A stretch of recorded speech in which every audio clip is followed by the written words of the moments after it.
Thank you very much. We gather here today as members of a historic alliance, an alliance that saved and changed the world. You know, when this conference began in 1963, it was in a nation, actually it was on a continent, that was divided against itself. The line between communism and freedom ran through the heart of Germany. The first barbed fences of the Berlin Wall had gone up just 2 years prior. And just months before that first conference, before our predecessors first met here in Munich, the Cuban Missile Crisis had brought the world to the brink of nuclear destruction. Even as World War II still burned fresh in the memory of Americans and Europeans alike, we found ourselves staring down the barrel of a new global catastrophe, one with the potential for a new kind of destruction, more apocalyptic and final than anything before in the history of mankind. The time of that first gathering, Soviet communism was on the march. Thousands of years of Western civilization hung in the balance. At that time, victory was far from certain. But we were driven by a common purpose. We were unified not just by what we were fighting against. We were unified by what we were fighting for.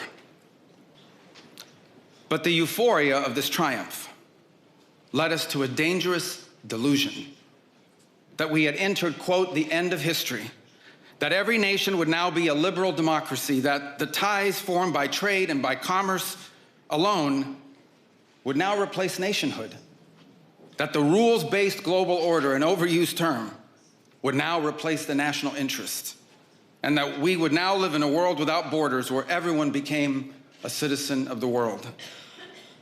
This was a foolish idea that ignored both human nature and it ignored the lessons of over 5,000 years of recorded human history. And it has cost us dearly.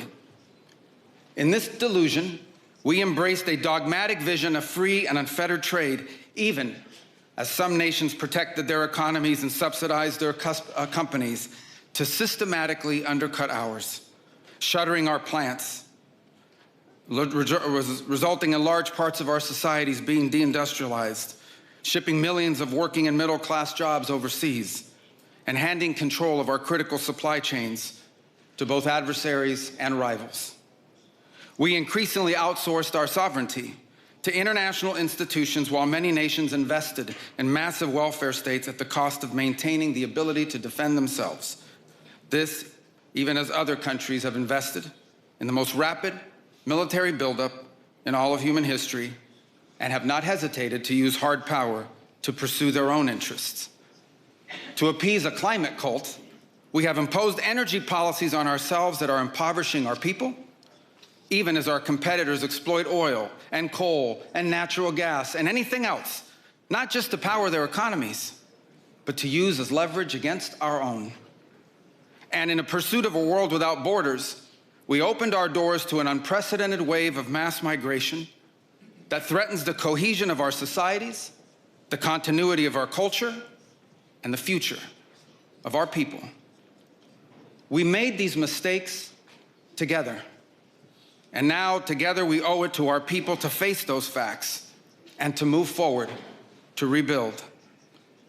Under President Trump, the United States of America will once again take on the task of renewal and restoration, driven by a vision of a future as proud, as sovereign, and as vital as our civilization's past.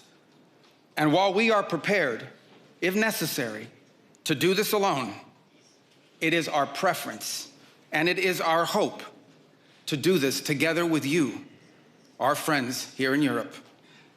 For the United States and Europe, we belong together. America was founded 250 years ago, but the roots began here on this continent long before. The men who settled and built the nation of my birth arrived on our shores carrying the memories and the traditions and the Christian faith of their ancestors as a sacred inheritance, an unbreakable link between the old world and the new.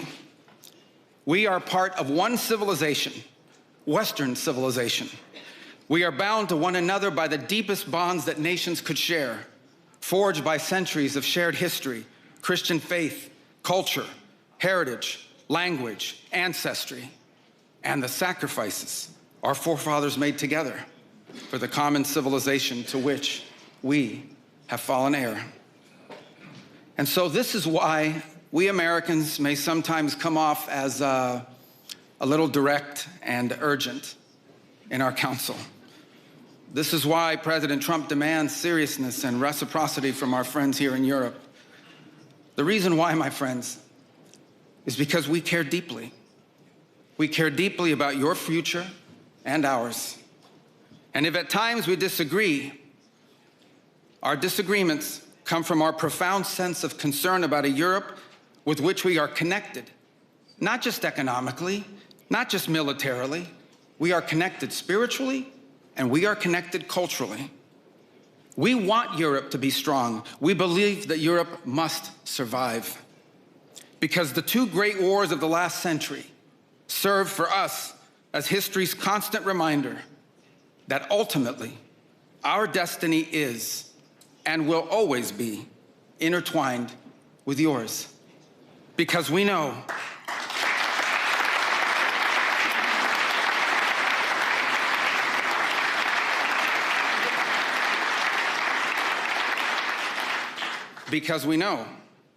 that the fate of Europe will never be irrelevant to our own. National security, which this conference is largely about, is not merely a series of technical questions. How much we spend on defense or where, how we deploy it, these are important questions, they are. But they are not the fundamental one. The fundamental question we must answer at the outset is, what exactly are we defending? Because armies do not fight for abstractions. Armies fight for a people. Armies fight for a nation. Armies fight for a way of life. And that is what we are defending, a great civilization that has every reason to be proud of its history, confident of its future, and aims to always be the master of its own economic and political destiny. But only if we are unapologetic in our heritage and proud of this common inheritance can we together begin the work of envisioning and shaping our economic and our political future. Deindustrialization was not inevitable. It was a conscious policy choice, a decades-long economic undertaking that stripped our nations of their wealth, of their productive capacity, and of their independence.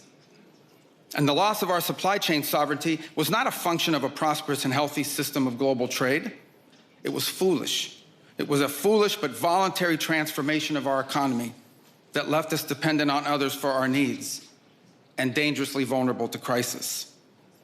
Mass migration isn't some fringe concern of little consequence. It was and continues to be a crisis which is transforming and destabilizing societies all across the West. Together, we can reindustrialize our economies and rebuild our capacity to defend our people. But the work of this new alliance should not be focused just on military cooperation and reclaiming the industries of the past.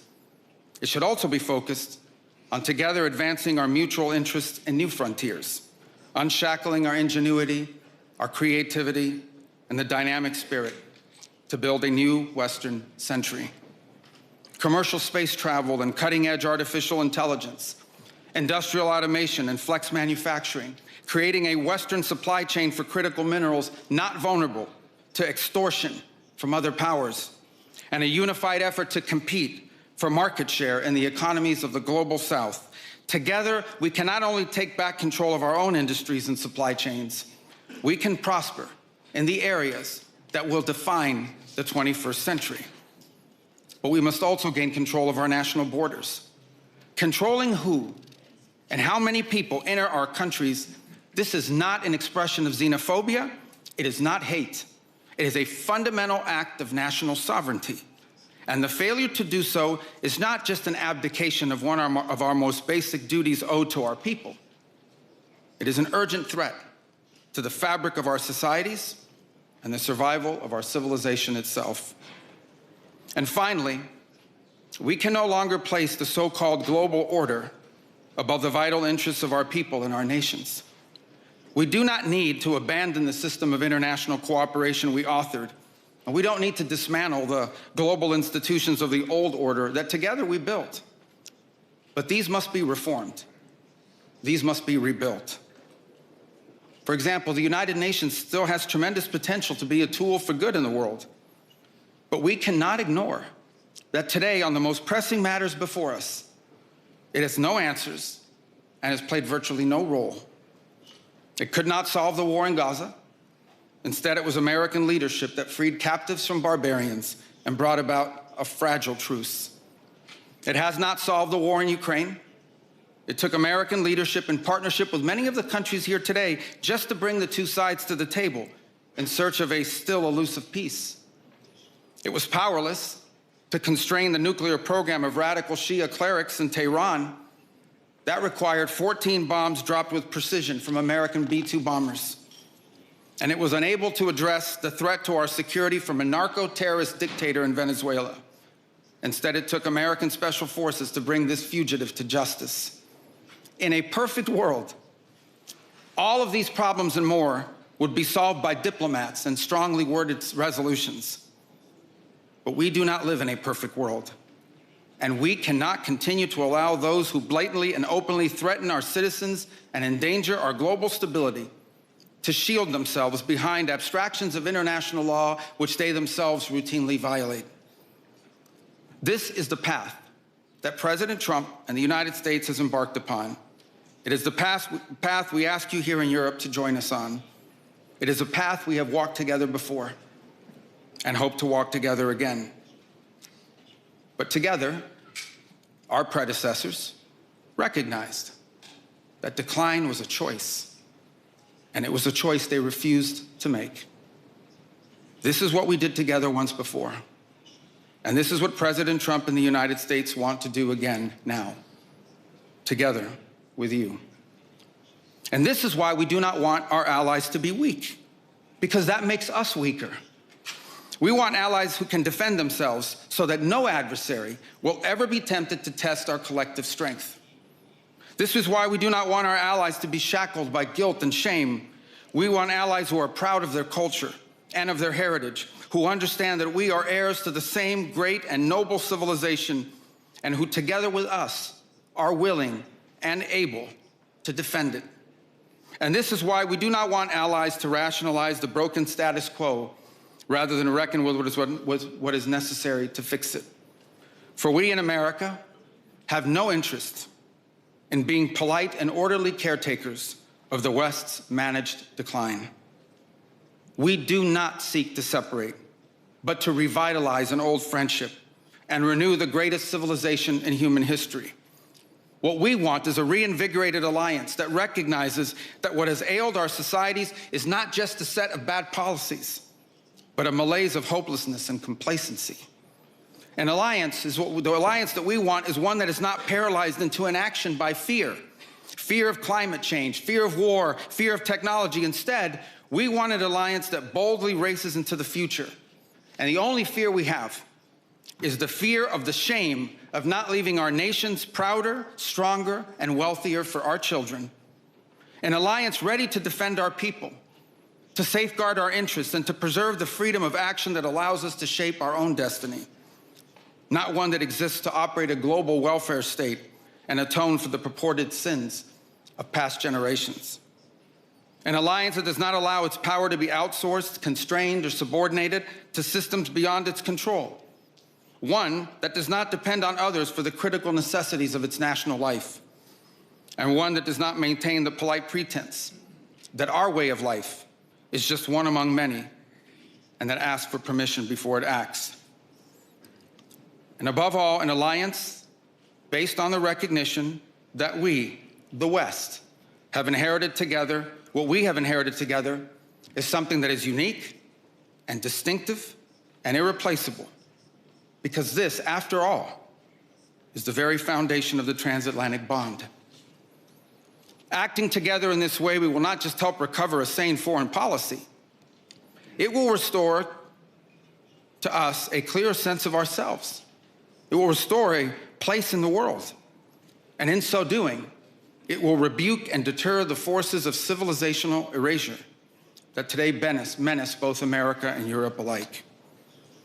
So in a time of headlines heralding the end of the transatlantic era, let it be known and clear to all that this is neither our goal nor our wish. Because for us Americans, our home may be in the Western Hemisphere, but we will always be a child of Europe. Together, we rebuilt a shattered continent in the wake of 2 devastating world wars. When we found ourselves divided once again by the Iron Curtain, the Free West linked arms with the courageous dissidents struggling against tyranny in the East to defeat Soviet communism. We have fought against each other, then reconciled, then fought, then reconciled again. And we have bled and died side by side on battlefields from Kapyong to Kandahar.